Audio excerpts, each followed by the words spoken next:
Ayan mga boss, may nag-request kasi na gagawa raw tayo ng lechon paksiw mga boss. So ganito lang po yung ating diskarte. Tamang-tama nakabili po tayo ng isang buong lechon ng baboy mga boss. So ang gawin natin lechon paksiw. So ganito ating diskarte. Siyempre unang-una, i-chop-chop lang natin yung ating lechon. Ayan, depende na sa inyo kung gaano kalalaki.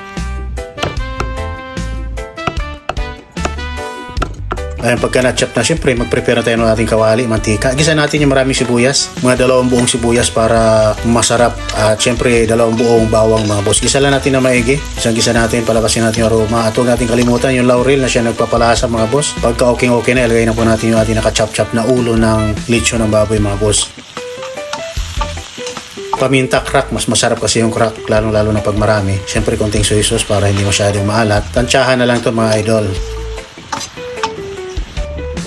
Liver spray, optional, depende sa inyo kung gusto niyo lagyan. Ayan, asukal siguro mga 3 kutsara.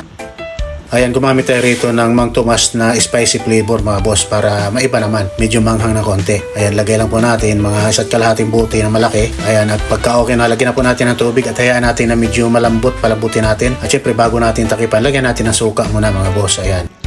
Ayan, pag medyo malambot na po yung balat ng ating lechon, ang diskarte natin rito, syempre, gusto natin na malapot, lagyan natin ng cornstarch. Ayan, depende na po sa inyo kung gaano kalapot ang gusto nyo. Pero syempre, mas masarap kung mas malapot, mas masarap yung ating lechon paksiw mga sir, mga boss. Ayan. So, pagkalipas pa ng ilang minuto, ayan, luto na po yung ating lechon paksiw. Napakadali, napakasimple, di ba? Pang tinda, pang benta, sa ating mga pang karinderya, pang kantin, mga boss. At syempre, sa ating mga tahanan, ayan, ulam, mga sir. So, ayan, ganyan lang kadali kasimple magluto ng lechon paksiw, mga boss. Ayan, at syempre nakadepende pa rin yun sa inyong diskarte kung anong klaseng diskarte ang pagluluto nyo ng ganitong klaseng recipe. At sa mga nagtatanong nga pala dito sa ating torch, ilalagay na lang po natin sa comment section.